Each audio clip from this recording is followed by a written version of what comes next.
Je vous salue tous et dès que vous arrivez, vous essayez de faire comme il le faut parce que voilà, ça doit être un mouvement d'ensemble. Nous devons tous nous donner les mains. Donc voilà, il faut qu'on se donne les mains ensemble. Nous allons gagner ce combat.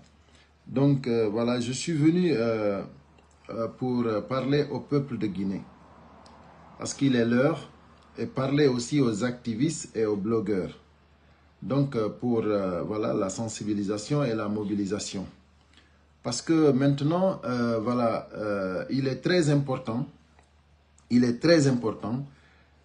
les Guinéens sachent que il n'est pas question de prendre notre pays et de le laisser sur les mains de ces voyous. Ce n'est pas possible. Et en plus, nous ne pouvons pas laisser ce pays avec les mains des leaders politiques. Ça, il faut que les Guinéens sachent que la Guinée nous appartient à nous, les Guinéens. Pas à un parti politique, pas à un gouvernement. La Guinée appartient aux Guinéens. C'est très important que les Guinéens sachent cela. Parce que moi, je pense qu'il y a beaucoup d'activistes que j'entends parler et blogueurs. C'est comme s'ils prennent toute l'histoire de la Guinée, ils reposent ça sur la tête des leaders. Vous comprenez? C'est pas possible. On ne peut pas accepter, comment dirais-je, que le pays là se repose sur les mains de, comment dirais-je, sur les mains de, par exemple, de Cellou Dalein Diallo, ou bien de Sidya Touré, ou bien d'Alpha Condé. C'est pas possible. Donc, là actuellement, on a vu que le CNRD a pris vraiment un engagement sérieux pour combattre le peuple de Guinée. Là, ils ont pris un engagement pour nous combattre. Parce que maintenant, c'est nous, le peuple de Guinée, c'est nous qui sommes les terroristes pour eux. Parce qu'eux, ils veulent coûte que coûte rester au pouvoir. Donc, il y a des gens aujourd'hui qui soutiennent, voilà. Dossare, tu m'appelleras sur là. Actuellement, je ne suis pas venu pour un débat ni pour parler parce que je n'aime pas durer sur les lives. Donc, si nous devons faire un live en direct ensemble, il faut que ça soit préparé en privé, d'accord? Donc, parce que sinon, moi, je m'organise pas bien, quoi. Voilà.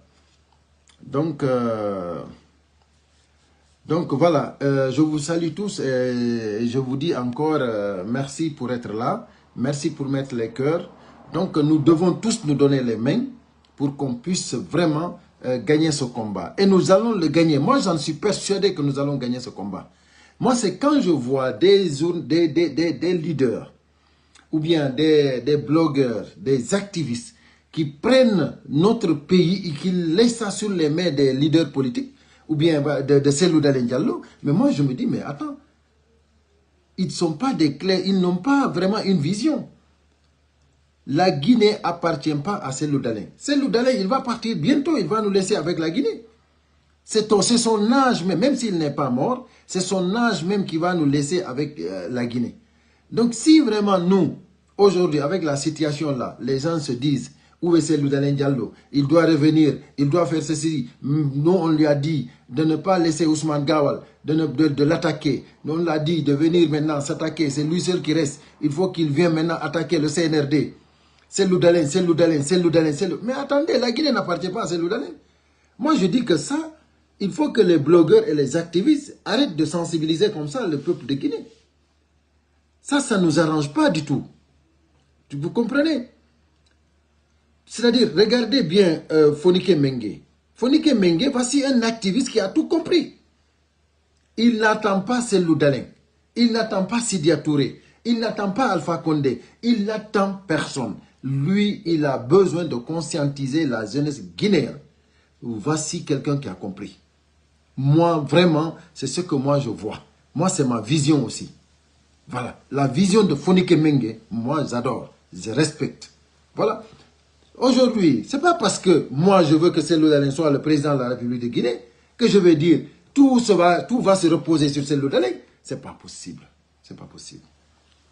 c'est nous les Guinéens, c'est nous les fils de Guinée. C'est nous qui devons imposer à chaque gouvernement qu'il nous respecte. Si vous voyez un gouvernement respecter un peuple, c'est parce que c'est le peuple qui l'exige de lui respecter. Vous comprenez? Donc, il faut que les blogueurs commencent maintenant à sensibiliser le peuple de Guinée et arrêter de prendre toutes les responsabilités de cette nation et le reposer sur des leaders politiques. Ce n'est pas Sidia Touré, ce n'est pas Alpha Condé, ce n'est pas Cellou Dalein. C'est nous en tant que peuple, il faut que nous nous réveillons. Il faut qu'on se donne les mains. Si nous voulons, le CNRD dégagera en plus tard demain. Si nous décidons aujourd'hui que demain nous tous nous allons dégager le CNRD va dégager. Vous avez vu, c'est très facile. Mais il faut que... Et ça ne dépend pas de Cellou Dalein. Ça ne dépend pas de Sidia Touré. Pourquoi des sociétés civiles? Pourquoi la société civile? Qu'est-ce que fait la société civile? Qu'est-ce que fait les activistes? C'est nous, la nation nous appartient. Les politiciens, ils vont venir, ils vont partir. Les leaders politiques, ils ont un passage, après ils s'en vont. Là, déjà, dans notre pays, beaucoup terminent en prison. Voilà. Les leaders politiques, beaucoup terminent en prison. Donc maintenant, si nous voulons vraiment que notre pays soit, c'est-à-dire soit une nation démocrate, c'est nous d'abord qui devons imposer. Aujourd'hui, le peuple de Guinée doit arrêter de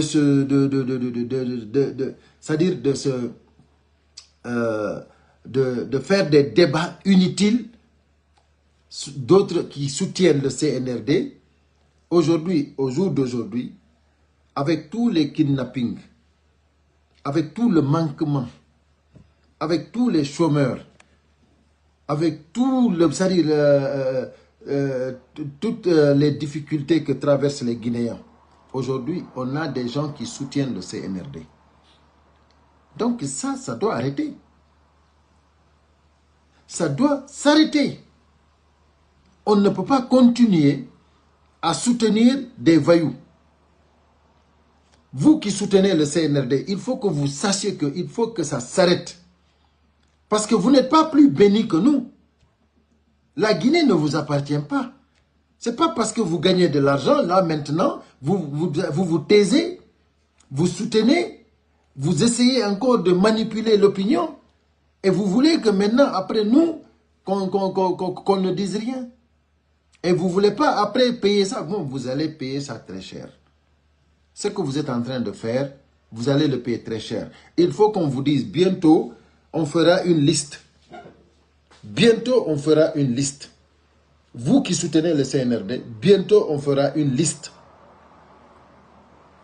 Parce que si vous ne démissionnez pas, vous n'allez, après ça dire, vous n'allez pas vivre tranquillement.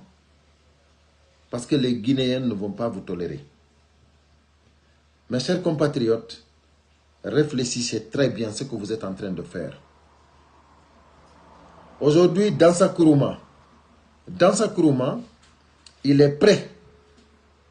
Il est prêt à faire sortir ici, c'est-à-dire un projet qui va brûler la Guinée. Lui, Dansa Kourouma, il est prêt. Moi, ce que je vais lui avertir, lui, Dansa Kourouma,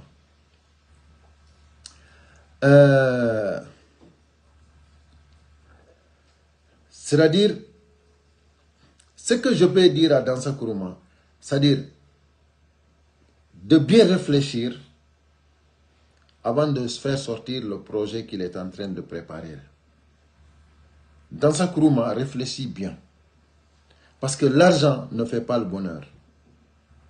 N'oublie pas, n'oublie jamais que le CNRD passera dans l'histoire de la Guinée. Comme le CNDD. C'est-à-dire ça passera. Donc si vraiment vous ne vous ressaisissez pas, Vous voulez coûte que coûte brûler la Guinée, vous allez le regretter. Parce que vous avez une famille. Arrêtez. Arrêtez. Déjà, il y aura une liste qui va sortir. Il y a beaucoup parmi vous déjà qui ne viendront plus en Europe. Ça, c'est interdit. Beaucoup parmi vous ne toucheront plus en Europe parce que nous sommes décidés, déterminés contre tous les ministres du CNRD.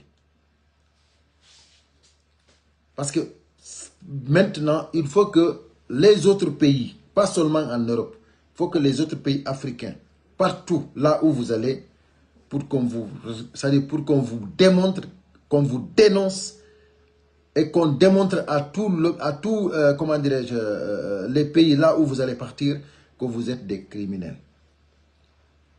Là, il faut que vous, parce que si vous soutenez les criminels, ça veut dire que vous êtes des criminels aussi. Donc, mes chers compatriotes, l'heure est arrivée pour que tout Guinéen, je dis bien tout Guinéen, se lève. Nous ne pouvons pas accepter ce que le CNRD est en train de faire. Aujourd'hui, on a entendu les discours du Premier ministre. On a entendu les discours du porte-parole. On a entendu le discours de Amara. Ça suffit largement pour dire basta. Ça suffit largement pour dire basta. C'est fini. On va demander ensemble le départ du CNRD. Il faut que vous sachiez cela. Préparez-vous, peuple de Guinée. On va demander le départ du CNRD. De Conakry à Yomou. C'est-à-dire sur l'étendue du territoire guinéen. Pour le moment, le 4 samedi, c'est à Bruxelles, à la porte de Namur. En face, il y a la place de Luxembourg. Donc, mes chers compatriotes, c'est la Guinée entière qui doit être mobilisée à Bruxelles.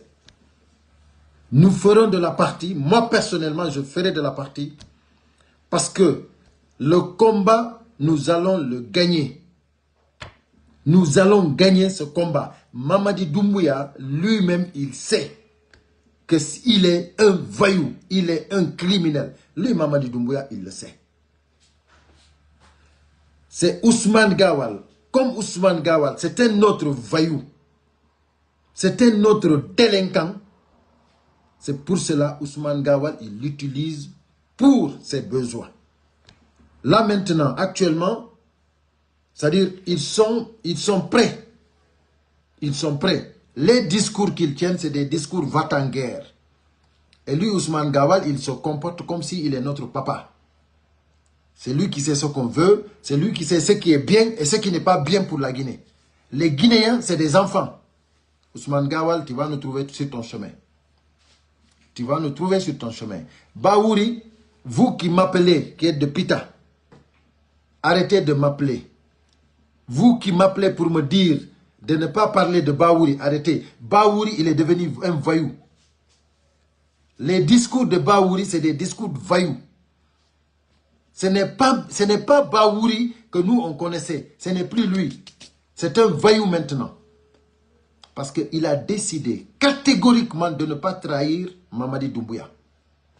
Et Mamadi Doumbouya, c'est un criminel. Et du moment que Baouri a décidé de ne pas trahir Mamadi Doumbouya, il est devenu un criminel aussi.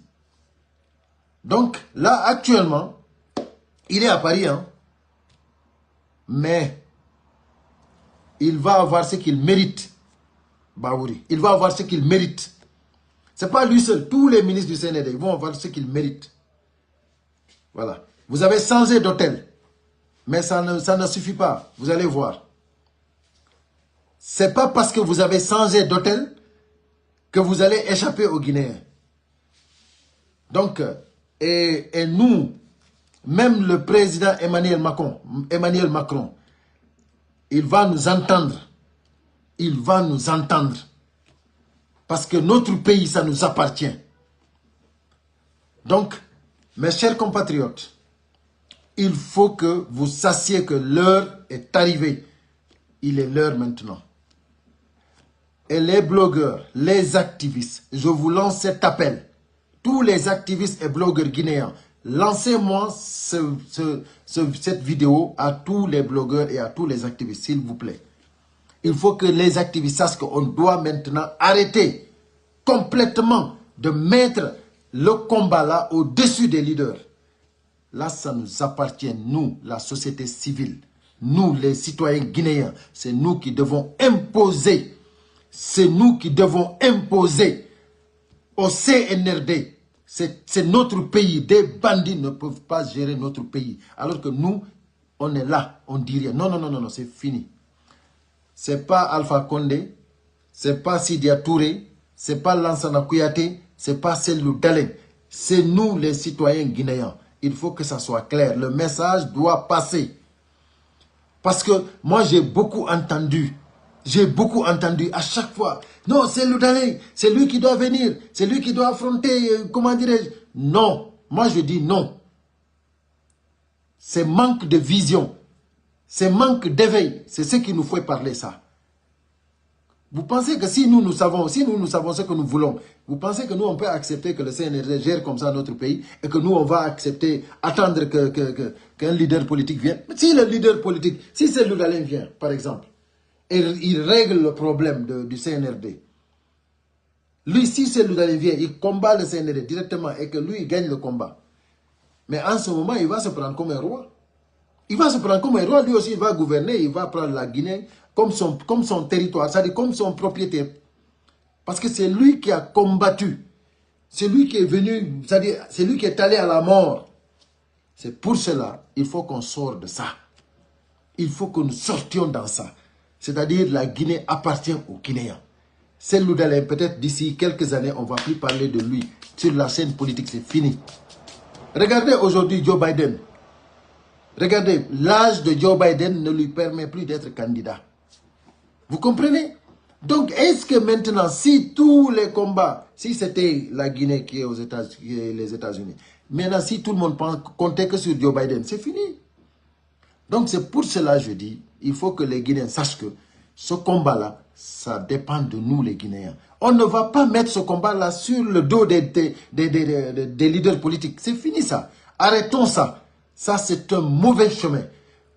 C'est-à-dire, sensibilisons le peuple de Guinée sur l'essentiel.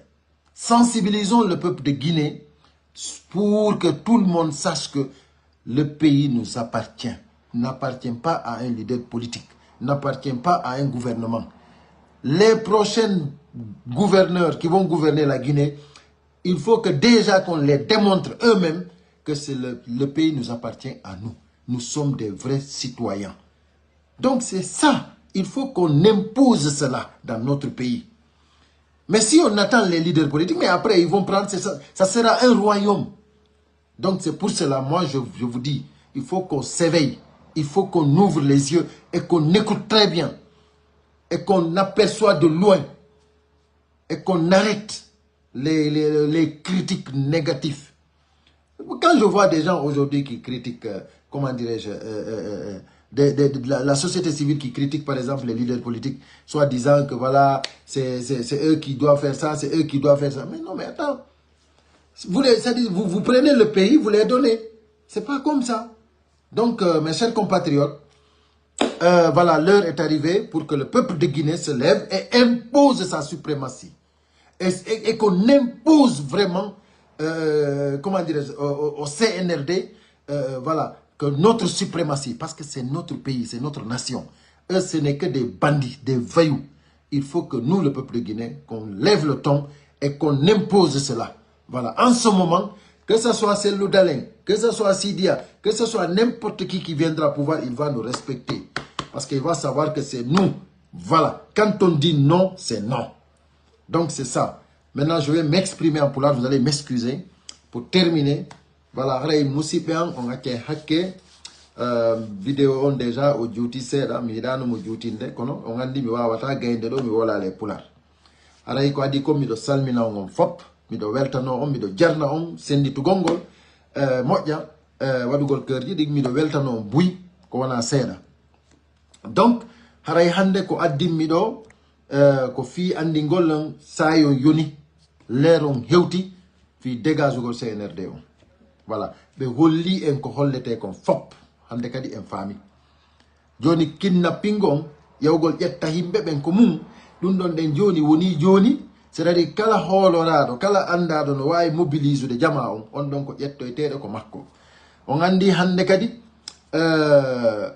comment dirais-je hande kadi ɓe wawoyi ƴettoyde laamiɗo jeunesse forêt on laamiɗo jeunesse forêt on donc ɓe ƴettoyimo hande ɓe naɓimo ɓe yewɓe tawimo ko makko kanko e ɓeygu makko ɓe ɗon ɓe ƴettimo ɓe enni wo ɓe jogi manda heɓe hollalimo manda on ko ni ɓe ƴettirimo ɓe naɓimo donc musidɓe an haray hande CNRD on ala ko heddori ande kadi ɓe holli e bandiyagal ko ha ɗo joni ko enen woni terroriste ɓe maɓɓe ɓen enen ko enen woni terroriste ɓe ɓen enen peuple de Guinée on kamɓe woni moƴƴuɓe ɓen on nani ko Ousmane Gawal wowli kon on nani ko Bawuri wowli kon on nani ko Amara wowli kon déclaration ji maɓɓe ni fof ko déclaration ji va-t-en guerre c'est-à-dire hina fi no leydi ndin ɓuttira Mamadi Doumbouya no heɓbi essence leydi ndin fof hino jonni ɓe paquet ji almete fi yo ɓe huɓɓu fof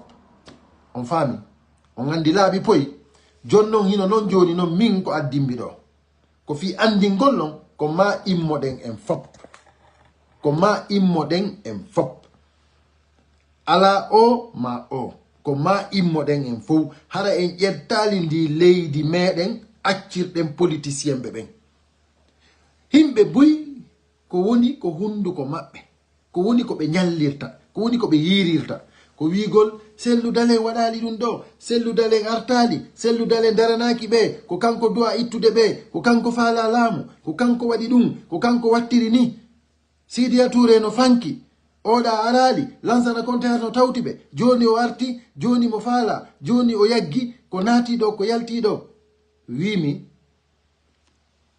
blogueur ɓe ɓen activiste ɓe ɓen kadi kamɓe kadi ɓe ƴetti fop ɓe jowti e hoore leader politique ɓe ɓen haray noon hande miɗo ari andingol en ko ma change ɗum ɗon fes ko ma walliniren sensibilise jama lagine on andinen ɓe leydi lagine ndin ko enen société civile on ko enen citoyen ɓe Guinée ɓen jeeyi selludale jeeya lagine il faut que ɗum ɗo naata e hakkille yimɓe ɓen fop watten innu lagine ko selludalen habbi ɗen watten innu ko Sidia Touré habbi ɗen par ce que si tawi hawri en yaari noon selludalen ma Sidia Touré ma wonɗo o wondo si ari combati ɓeɗo ha ƴetti laamu ngun haɗa kanko kadi o jeeyi lagine haɗa o woni roi ko ɗum woni kanko kadi o innayi o se kanko ko kanko yehi ko mayde ko kanko yehi ko mayde kanko hendi laamu donc goɗɗo ko arta kadi innamo imposé mo ɗon goɗɗum ko ɗum ɗon noon min mi woni hande kadi mi faranaka en no Mamadi Doumbouya en innirno noon c'est nous qui sont allés à la mort fi leydi men ndin wata en jaɓu hande kadi wata goto yaw mayana leydi men ndin enen tigi imposen enen tigi jogodiren imposen kala laamiɗo lagine innemo o teddinayen o respectayen sina ɗum dégage mo voilà ɗum ɗon noon ko honɗum woni ɗum ɗon ɗen lekki ɗum ɗon ko mobilisation ko jonnidirgol juuɗe ko ɗum ɗo woni laamu suusata siɗa faala a ɗaɓɓay arme ɓuri ko riisi jogi kon si jama on wi'i ni jogodiri société civile fof waɗi ni laamu mangu yari follere laamu mangu yari follere ñande wiɗen ni wo halduɗen fottuɗen wiɗen ni hare laamu ngu yari follere ɗum ɗo noon hinayen jooɗo habboren ɗum ɗo selludare hinayen jooɗo e waɗugol discours ji leƴƴi he lagine ɗo ko enen imposata ko enen kadi imposata démocratie fi yo waɗu on yi fewndo ɗo ɗen ni dansa kuruma imo woni pré yaltirgol ɗo ɗen kadi projet constitution mo nana hoorema ni ko fi sunnowo lagine noon ɗum ɗo mi sikki tun tenen o ɓooyi sa tagol goy mi sikki noon tenen o yaltinaymo jon noon haray ɗo ko ma immoɗen noon joni immagongol déjà samedi do den koyo fop yow Bruxelles samedi mobilisation koyo wono massive en famille sifa koko wanno France do koyo wadu baba dum do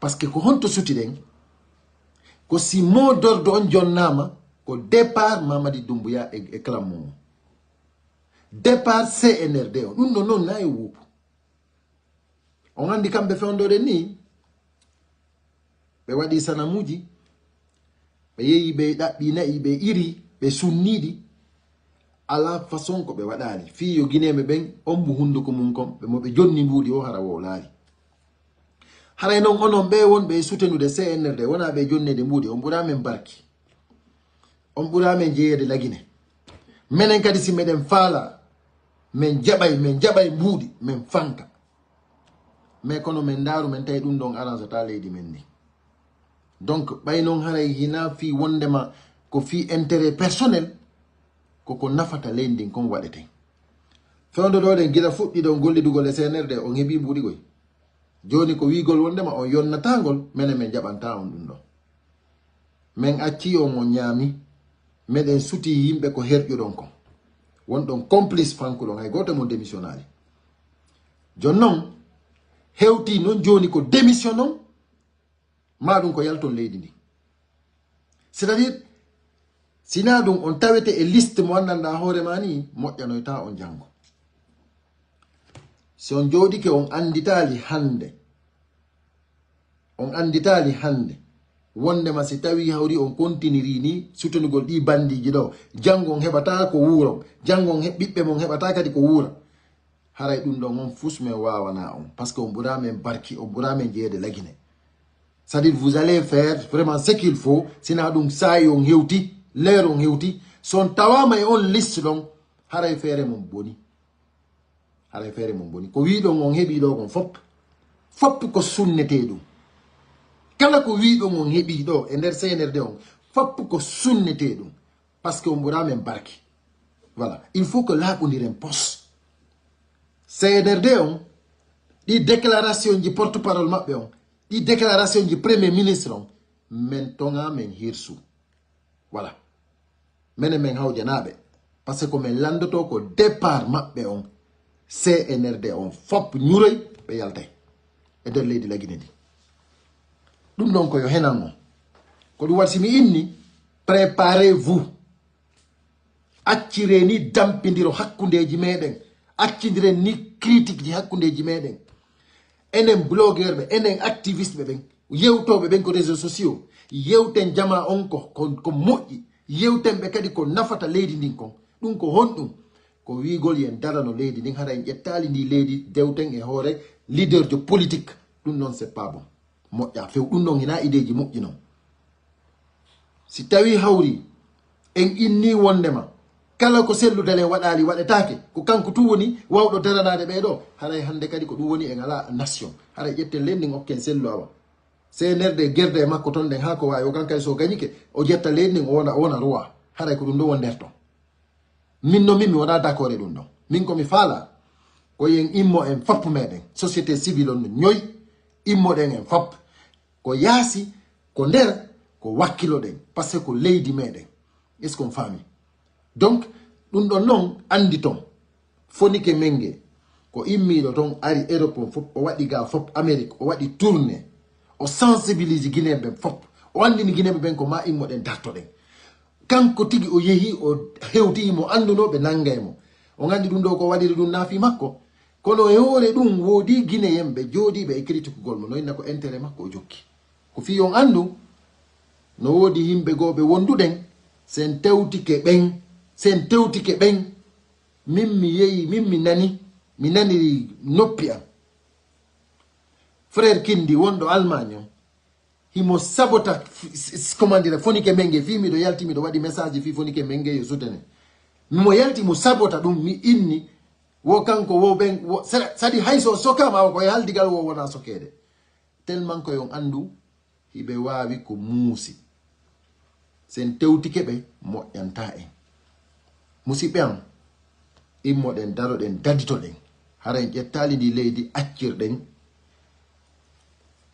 vayu parce que CNRD ɓe fof ko ɓe vayu haray noon kala noon sutenuɗo ɓe hande kadi o woni vayu onon ɓe pita ɓen ɓayru ko momi pita noddoɓe lamɓen innalan wondema fi bawuri joni haray fof mum yomi terto haray haysi mi wowlali ko neni bawuri woni no bandi on nani ɗo ala wigol min haysi ko baben an soutenirno ni Mamadi Doumbouya min nano ɓe woni bandi ɗum ɗon koye laaɓan on ɗum hina gaygu hina ɗuma c'est à dire ko wonden ɗo ko fi intérêt ko nafata leydi men ndin kon ko nafata ɓiɓɓe men ɓen ko nafata taniraɓe men ɓen ko nafoyta jatiraɓe men ɓen koye fi ɗum wonɗen koye fi ɗum wonɗen hina fi siɗɗo yagal mi anda si tawi hawri ɗum henanayi on hina fi siɗɗo yagal ɗo o combat ɗo ko en gañotoɗo mo en wawata accirde o combat ɗo en wawata accirde o combat ɗo parti politique hande si tawi hawri ko selludalen hoolora fi lagine ɗum haray neɓata wa par ce que hande o yi Joe Biden duuɓi dow Joe Biden ɗin président américain na hande kadi o wata présentade sabu honɗum sabu parce que tout simplement duuɓi makko ɗin towi donc awa haray min ni on si tawi onon awa joni lagine e nder duuɓi sappo ɗo e woltata fi lagine haray en yurmi konto fokkituɗen taw e nder duuɓi sappo ko hewtu ɗum si tawi awa ko fi selludalen ɗum awa haray ɗo e nder duuɓi sappo ko ɗum woni e woltata fi lagine par ce que haray kanko on hande kadi haray mi sikka haray hande kam no wori ko waɗanta en ɗo awa musidɓe an immoɗen daroɗen fi lagine tertoɗen wolugol ƴettugol lagine halfina comment dirais-je leader politique wiya si tawi sello artali haray ɗum ɗo ɗen ɗumannike ko kanko dowa dartade ko kanko faala laamu ko niyeni non ko leydi men o faala laamade selludalen ko leydi men ndin o faala laamade ko si tawi ɗen hoolimo enen ɓurɓe mo hoolade ɓen en ɓuuri ɗuɗude o laamo hande kadi bandiyagal marsata en jaɓata hande kadi en jaɓata hande kadi c'est fini onon wiyoɓe wondema no démocratie watta lagine non haysi sellu gañi ke duuɓi sappo ɓe jaɓatamo jonnude ko enen wonno immaki guilannema ɗo noon c'est fini wimi on lanni c'est fini ɗo en immoto dégage CNRD on Mamadi Doumbouya mo andi ko dégage o parce que haysi mo ɓuri président russe on Vladimir Poutine haysi mo ɓuri mo arme o dégage ay ko hulinande kon ko mobilisation union sacrée ko ɗum o hulinande Mamadi Doumbouya nano moƴƴa ko non ma wolande kon tu vas dégager parce que l'union sacrée se fera c'est la fala a iray nayi sunna waɗa ko falaɗa mais l'union sacrée se fera donc comme ko porte-parole ma on Ousmane Gawal ko on ɗon ɗe woni dirigeant mon ko on ɗon hoolorɗa par ce que ko vayu kon hoolorɗa menen meɗen habbimo déjà kanko déjà imo jonni rendez-vous ɗo tour ko wiyete tour province ɗo ɗen parce que min interdisiɓe ɗo ɗen Paris waɗugol ɗon ɗen tummodiral joni noon ɓe yinni ɓe déplacé ɓe naɓa tour haray noon onon ami cercle Ousmane Gawal waɗe cercle mon on no falira ɗon moi je n'en disconviens pas vous avez tout le droit de faire ce que vous voulez voilà mais non hunde wotere UFDG on pagay mo fala ɗon wadde on ça ne marchera pas parce que on ne va pas vous laisser saboter notre parti sina hara on waray men son wari men non pas de problème mais vous allez être sûr et certain qu'on waray men menen men joɗota ko ha jiiɓon UFDG ça ne se fera pas onon e ami Ousmane Gawal faalaɗo sunnude lagine on faalaɗo sunnude UFDG on yahay ton wonon ami makko mais hina ko congrès UFDG yahoy ton vous n'allez pas là-bas so ngari ton kadi ko heɓuno wonɗa parce que onon o wata tawede e faalaɗo sunnude parti on immoɗon ton arton kadi taweɗon e congrès on menen hara meɗen wuuri selli jamais de la vie vous allez finir avec nous avant de le faire ɗum ɗon ko teddugal e moɗon ko hikki ɗon Ousmane Gawal non onon amijo mon Ousmane Gawal on faalaɗo sunnude lagine on faala sunnude UFDG on non on so ari tour si tawi o jooɗi ko présidi ɗon ɗen o waɗi ɗon ɗen on cérémonie mo wi ɗon donc wiyelam batar Wielang ilo c'est un bâtard, haray je l'accepte. Si tawi ko ɓiɗɗo gorko suusay yo artour kanko Ousmane Gawal. Minani goy ɓay ko himɓe UFDG wonduɗon ton. Onon sikkude ko honɗum. Onon cercle Ousmane Gawal. Ko himɓe UFDG woni ton. Ko on seeɗaɓe woni ton ɗen himɓe ɓe anda ko faala. Himɓe miilaɓe. Jokkuɓe Ousmane Gawal nanani Ousmane Gawal ko on seeɗaɓe. Ko heddi kon fof ɓe nana ɓe jentito ton tu woni. Kono yiɓe andi a nokku on fokkita. Kono non ɓawi on anda ɗum on andoye. Mais ce qui est sûr et certain, organisez-vous. Menen kadi nous allons nous organiser. On anday wondema UFDG on wawata jiiɓude ɗum. Te minna miɗo invita ɗo noon e lokkeli men ɗi fop kala ko wonde e nder aduna on. Kala ko Ousmane Gawal inni yahay waɗa pagay e parti UFDG on. Sale. Yo waru on so waɗa ɗum ɗo. Mais il faut que sacrifier hoore meɗen. Il faut que sacrifier hoore meɗen. Parce que en wawata accude on vayu comme ça là. On andi ko non tigi on nani nene goto makko on ko inni o sunna la gine. Ɗum ina anyugol mode ko gonga wolani en. O inni en kadi o mérita wongol ministre ɗum kadi ko gonga. Onon non hande wiɓe onon ko Ousmane Gawal wolani on konko ɗum non ƴettoton. Woɓɓe no wodi hande Ousmane Gawal wolanayɓe fi selludale minnuma. C'est-à-dire tellement ko ɓe miila ɓe nananamo quoi. Min komin yiidi ko hôtel Ousmane Gawal ko fuɗɗilan wolangol fi sellu. Min komi innimo min tina rien à me dire. Kono wolantalan fi sellu. Min ko stay a jaɓay mi réconcilier hakkunde ma e sellu min ko ɗum mi yetimo. Si tawi a jaɓ o an kono innimi wo kede koye mi tubanmo. Kede komi yomi rongino mi jiccanomo ko ni en ni. Ko ɗin haalaji o rondi. Kono non min ko fi ndarugol non sen wawa e famodirde. Kono non ɓayi en famodirali guelandema sertuɗen ko hôtel ɗon mi yii ko waɗɗa kon joni non hewti non gonga on. Joni artu non kadi etoɗa non yiiden kadi. Eto non yiiden hara suuɗaki de etoɗa yiiden. On tumati tu verras. A anday si tawi ida wawi karate, ida wawi art martiaux, prépare moƴƴa. Min on je suis prêt. Min non min ɗo wawi art martiaux miɗo wawi. Voilà, min ɗum non on min mi suudora. Sa piyelan kadi lagine fo yeeɗa piyalan. Afrique fof yeeɗa piyalan. Si mi beppinte kadi Afrique fo yeelan beppine kadi. Voilà, ɗum non koko laaɓi pos. Sa piyelan fo yeeɗa piyalan. Si mi piété fou y a pied parce que moi mise faut je te casse la gueule. Il y a même pas de négociation. Donc dialogue à l'enderton. Comme mi qui tota ko hay, je ne réfléchis pas c'est faute. Ko yugol lamma mi yawete hay si police no dari. Mi yawete. Parce que min la jogi preuve di ko labi pos ko fiondo mi yawirema. Ay di photo ji be himbe be waru don. Ay an woni porte-parole criminel bébé. Min dum ko preuve. Ko an woni porte-parole criminel bébé. Ko ngarata yewta makiya suuda ko jiiba kon fop a fami donc ko wara kon fo ala kay dénoncer. OK donc ayi kadi hay vidéo nene goto ma on ko wima don ko a bandi ko a sunno lendi ko fenowo dum don fop c'est des preuves, c'est-à-dire an yen dum ko sariya sen hewti ko sariya. Wallahi a anday gonga ko gonga fenande ko fenande an Ousmane Gawal eto convocal an ko saria inna min ilo min mi fosete sadi je te casse la gueule ko fottude bo yow yeto labi dum convocal an ko police yehen ande on tumati ste ko lagine ko nakri wonda di crime ji di waddon fop lagine ton en porte parole donc ronko démission gol ara do de inna porter do goddo plainte tu viens ici tu vas nous trouver. Ayan onon non sikkude onon wonki koko fijirte bayon sutti wargol himbe idon hebude mbuudi idon wadde ko faala don donc ça veut dire que c'est fini quoi, la vie continue. Onon vous êtes des rois hande ko onon andi ko menen men faala men moko babe onon ko onon andi ko men faala men joma tanira ko onon andi ko men faala si tawi hawri on inni ko bonbon men faala ko bonbon so on inni menen ko men faala hono delani ko glace.